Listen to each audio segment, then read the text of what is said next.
lo que pasa es que yo estaba escuchando gritos que decían auxilio o algo así, y veo que un hombre se está subiendo por la ventana y están gritando ahí, y está pisando el techo del piso de abajo y se mete por la ventana. La historia que os voy a contar tiene un final inesperado. En el escenario que nos vamos a encontrar, el autor de este crimen forma parte del amplio grupo de personas que trabajan para esclarecer su propio crimen. Y no se puede condenar a una persona con esto. Se tiene que condenar en base a unas pruebas de cargo razonadas y razonables. ¿Un par de huellas y una libreta serán suficientes para inculparlo?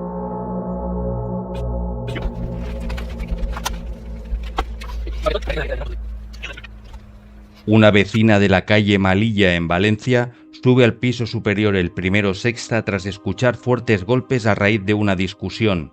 Pica a la puerta, se siente observada a través de la mirilla, pero pese a insistir no le abren. Baja a su vivienda el bajo sexta y escucha dentro de su terraza interior un fuerte golpe. Un hombre ha saltado del piso superior al tejado de su terraza. Otra vecina del bloque de delante se ve alertada por los fuertes gritos y tras ver lo ocurrido llama al servicio de emergencias 112.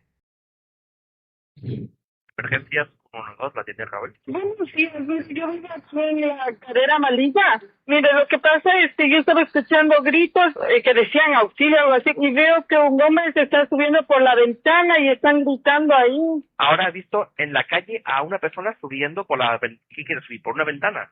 Sí, ahora que le veo, y está pisando el techo del piso de abajo y se mete por la ventana. ¿Sabe qué intenciones tenía esa persona? No lo sé. Muy bien, vamos a dar aviso a los servicios de emergencia. Gracias por su llamada. Gracias.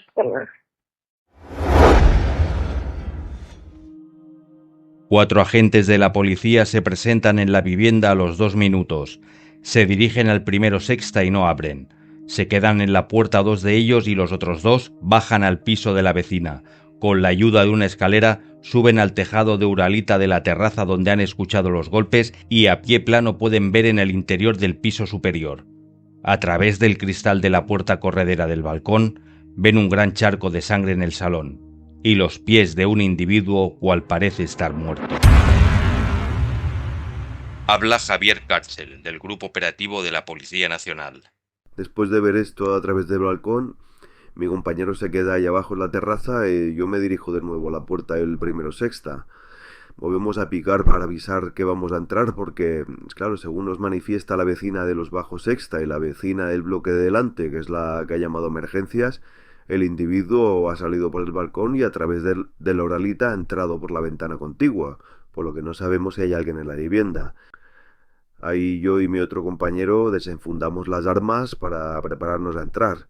Es un momento complicado porque en estos casos no nos gusta ni queremos utilizar las armas, pero si es que hay alguien y después de ver el panorama no sabemos cómo puede reaccionar la persona que está dentro. Bueno, forzamos la puerta, entramos, nos costó bastante porque esta tenía la llave por dentro y un cerrojo pasado, y ahí una vez dentro hay un pasillo. El pasillo no tiene manchas de sangre. A mano derecha lo primero que nos encontramos es un pequeño aseo que ahí sí que podemos observar que hay restos de sangre que han sido lavados. Y bueno, continuamos hasta el final del pasillo, que ahí sí que nos topamos con el salón y el cuerpo de la víctima. Cautelosamente vamos indagando y vemos que en el resto de las estancias no hay nadie. Sí que en el salón hay una puerta y ahí sí que nos embarga la tensión del ambiente, porque esa es la ventana contigua al balcón cual nos indica que ha entrado el asaltante. Bueno, advertimos a voces que vamos a entrar. Ahí eran más efectivos en caso que haya una persona dentro de la habitación y tengamos que hacer uso de la fuerza o incluso de las armas para reducir a esa persona. Pues por el balcón vamos a mirar por la ventana de esa habitación. A priori no hay nadie y ahí echamos la puerta abajo. Y bueno, en ese momento hay mucha tensión, pero bueno, nada, no hay nadie dentro de la habitación. La escena es terrorífica, el cuerpo presenta como una cuarentena de apuñaladas y está todo lleno manchado de sangre. El equipo de emergencias que llega con rapidez ratifica la muerte de un varón de unos 30 años. El cuerpo de este se encuentra en el salón, en ropa interior encima de un gran charco de sangre. El Grupo Operativo de Respuesta Rápida de la Policía Nacional da parte del suceso y ahí se presenta el equipo de investigación liderado por la jefa del grupo, Esther Maldonado. A excepción del resto de la vivienda, en el dormitorio está todo revuelto en busca de algo. Aquí, con la declaración que han hecho las dos vecinas, ya suponemos que al no estar la puerta de la vivienda forzada, el morador de esta debía conocer al asesino, además de que lo recibió en ropa interior. Por algún motivo, la discusión empezaría en el salón. Ahí la vecina de abajo es la que se alerta por esos primeros golpes y luego, posteriormente, la víctima se encerraría en el dormitorio, cerró con el pestillo y el asesino salió por el balcón, saltó a través del tejado de Uralita, entró por la ventana en el dormitorio. Ahí la víctima abre el pestillo, sale del dormitorio y el asesino lo caza en el salón.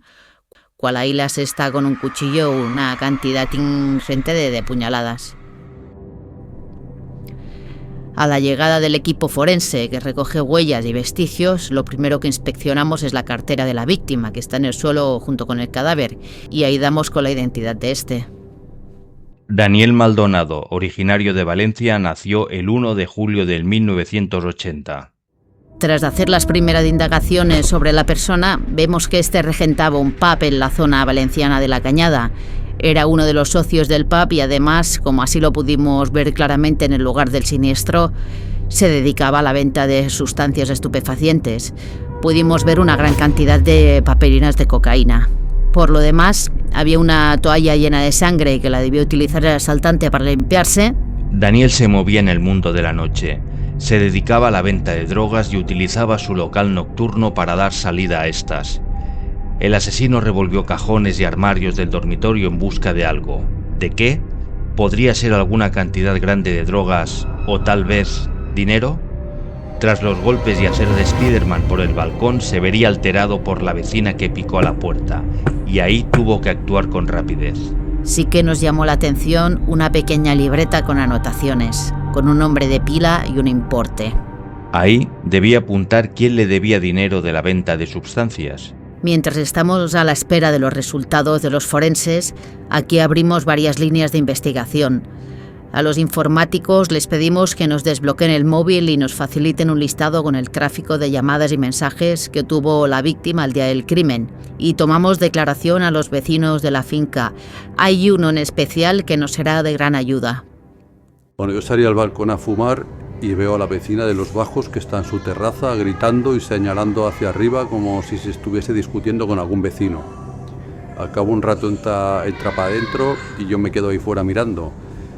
Y nada, pasa un ratito, unos minutos, y veo como un hombre bastante alto y corpulento salta del balcón a la Uralita y luego salta al descampado. Y ahí se fue andando, o sea, se fue tranquilamente. Pude ver que iba con una cazadora negra, unas botas, y ciertamente me llamó mucho la atención porque era bastante alto, vamos, que si no medía 2 metros poco le faltaba.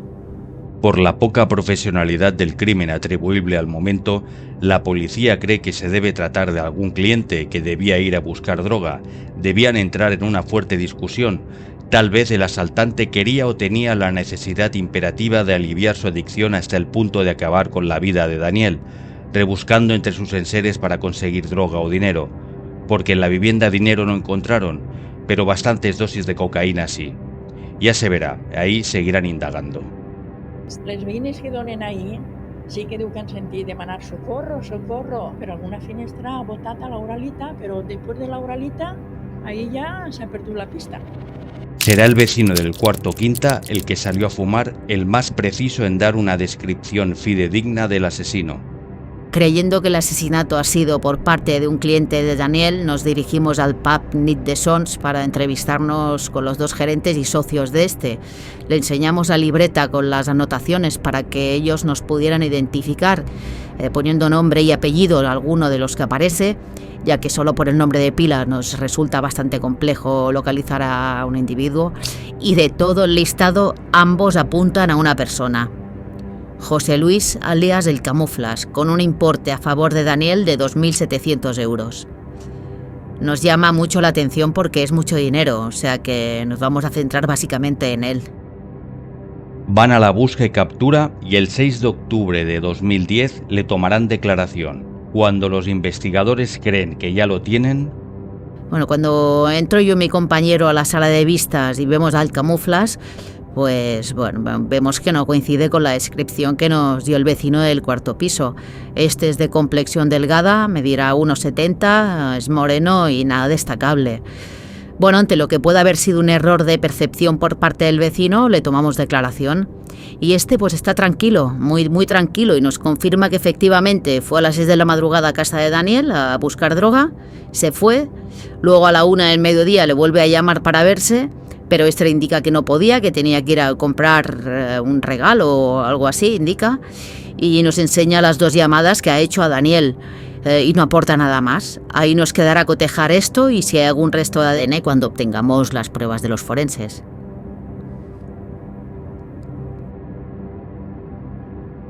Si bien en la declaración los investigadores le piden si puede identificar a alguno de los nombres que aparecen en la pequeña libreta, este le señala a Sebas M. Nos da una descripción que se asemeja mucho a la relatada por el vecino y además indica que es una persona prepotente, con muy mal genio y que mide 2 metros, dice. Pues nos vamos a centrar en ese individuo, maxime cuando ya son 2 personas que coinciden con la descripción física. El equipo de investigadores pedirá al equipo forense informático el informe del móvil de Daniel para ver si aparece en la agenda alguien que coincida con ese nombre. En el tráfico de llamadas ha recibido 3 de un remitente registrado con el nombre de Sebas Mor y un SMS con el siguiente mensaje: Tengo money. Piden a la compañía de teléfonos la identificación del número del remitente. No será un proceso instantáneo, por lo que antes llegarán los resultados de los médicos forenses. Daniel ha muerto por heridas de arma blanca. Exactamente tenía 49 puñaladas. En la espalda las menos profundas, debían ser las primeras recibidas en su huida, otras más en el cuello y fruto de defenderse, repeliendo el ataque, otras más en brazos y manos. Las más letales han sido 17 que recibió en el tórax. En la cocina el equipo forense se hizo con varios cuchillos y exactamente uno era compatible con las medidas de la hoja que correspondían a las heridas de Daniel, pero no había restos de ADN. La toalla que encontramos llena de sangre encima de la silla es probable que la hubiese utilizado para limpiar el arma, pero el perfil de ADN que había en esa toalla solo era de Daniel. No encuentran ADN de ninguna otra persona. Huellas sí, muchas, de 19 personas diferentes. Si no los tenemos fichados, es muy complicado encontrar y buscar a cada uno de los 19 individuos. ¿Qué hacemos? Empezamos por la más relevante, una huella de autor que le llamamos, que está debajo de uno de los cajones de PVC que tiene la víctima en un armario, a intuición de lo que creemos que iría buscando el asesino. Y la sorpresa es, cuando el equipo se pone a ello, pues me indican que esta huella pertenece a una persona que ya la tenemos fichada. Y en Valencia la policía ha encontrado a un hombre asesinado en el domicilio con 30 puñaladas en el cuerpo. Los amigos de la víctima han denunciado su desaparición y esto ha hecho que la policía lo encontrase en estado de descomposición. De momento se desconoce el móvil del crimen. 1997, Francisco Javier Ginestar, músico, 30 años, mallorquín. También se dedicaba al menudeo de drogas y fue asesinado. La expareja de este, que conocía de las actividades ilícitas del que fue su pareja, indicó que había cerrado una operación de venta de drogas por la cantidad de 3.000 euros un día antes del crimen, dinero que no apareció en el registro de la policía. Los sospechosos eran Sebastián M. y su hermano. Cuando sucedió este crimen, yo aún no estaba en la comisaría de Valencia y por lo que pude leer en los informes se les imputó el asesinato a ambos. La declaración de un vecino que fue testigo indicando que los vio salir del ascensor y de la viuda del músico que indicó en el entierro que Sebastián llevaba un reloj muy llamativo y caro que pertenecía al difunto, no fueron pruebas suficientes para que pudiesen pagar por el crimen. Pero lo llamativo y curioso de este crimen será lo siguiente. Cuando las operadoras de telefonía nos pasan la identificación de los números de los remitentes que se ajustan al tráfico de llamadas y mensajes, vemos que lo que indicó el camuflas era cierto. En la hora del suceso estaba fuera del radio de las antenas. y el remitente agendado con Sebas Mor de las llamadas y el mensaje pertenece a Sebastián M. Pero a todo esto hay un hecho que nos preocupa y que nos complicará la investigación.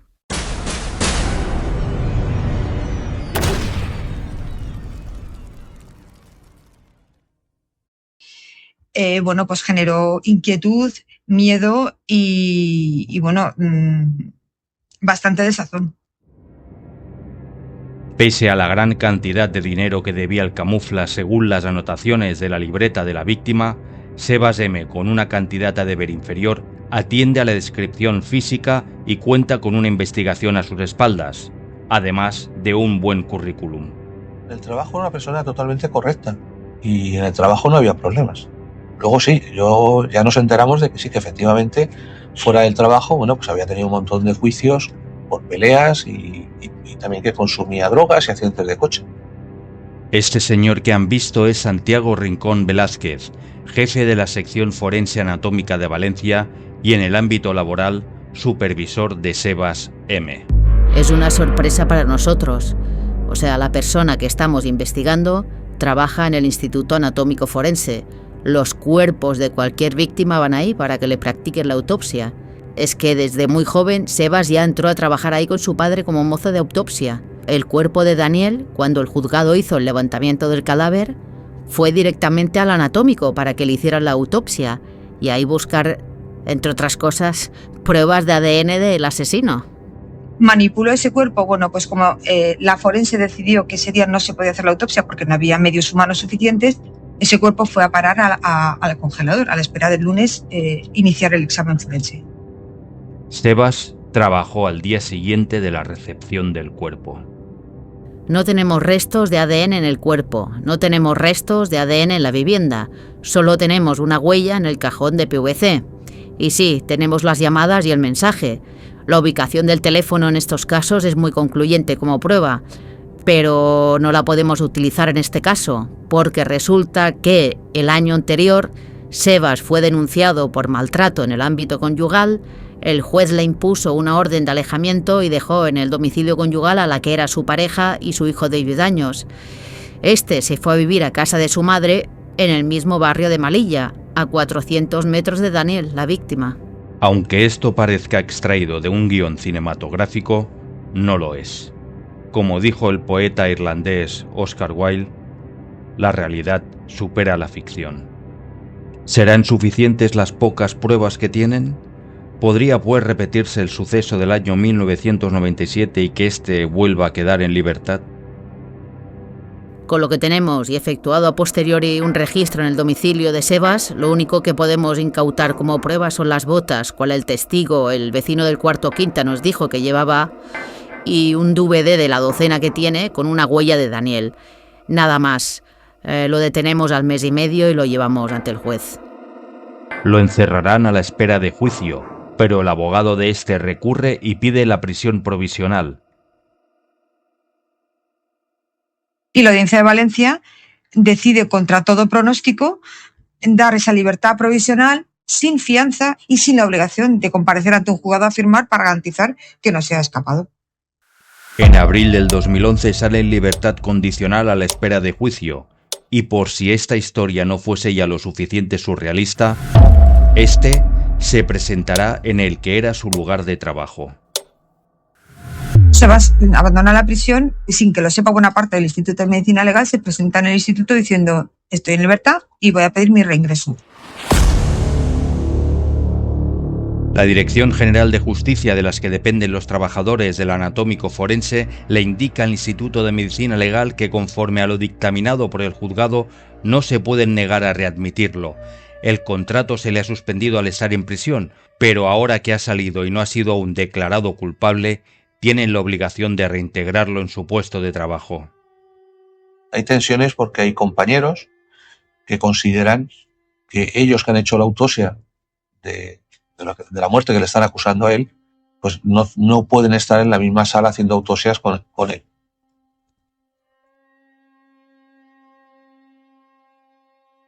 No existe prueba directa. Por lo tanto, nos vamos a mover en un terreno de sospechas, de conjeturas, de suposiciones y no se puede condenar a una persona con esto. Se tiene que condenar en base a unas pruebas de cargo razonadas y razonables. La casa estaba llena de sangre, llena. Paredes, mesa, habitaciones, comedor, todo, absolutamente todo. El registro se produce tras el fallecimiento de Daniel, tras haberle dado 49 puñaladas. Y sin embargo en el cajón de plástico solamente aparece una huella, ningún rastro de sangre y ningún rastro de sangre en la huella. El 7 de febrero del 2013, 2 años y 3 meses después, empieza el juicio.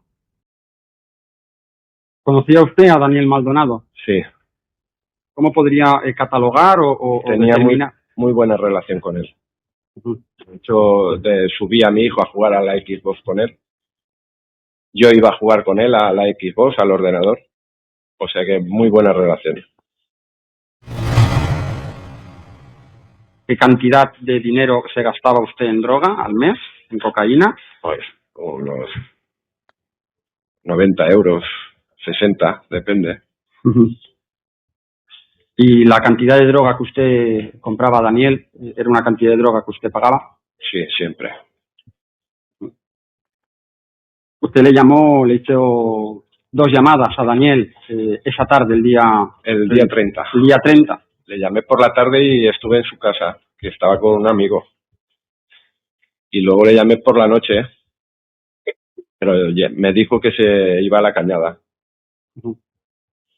El hecho del SMS que le envía diciendo tengo money. Tengo money para comprarte, nada más. ¿Usted le debía alguna cantidad a Daniel? No, tengo money para comprarte. Es que no le veo yo más relevancia a eso. Recuerdan que los investigadores, además de la huella en el cajón de PVC, encontraron también una huella en un DVD. Las películas pornográficas. Esas películas pornográficas me las dio Daniel. ¿Las películas se las dio directamente Daniel a usted? Diciendo No, las tenía repartidas por toda la casa y las estuvimos buscando. Y en su cuarto entré yo con él. No entré yo solo a buscar las películas. Entramos los dos juntos. El hecho de que aparezca una huella en el cajón de plástico del armario de Daniel, ¿cómo lo justifica? Por eso, porque estuve ayudándole. Mira por ahí, mira por allá. Y por fuera habrían más huellas mías también. Tienen que haber más. Estuvimos mirando por toda la casa. Sebastián, como acusado, mantuvo durante el juicio que no tuvo nada que ver con el crimen y aseguró que nunca podría haber hecho algo así. El tribunal finalmente lo condenó a 14 años de cárcel. La condena se cumplirá en febrero del 2027. Tú haces posible este canal. Únete al Sindicato del Crimen.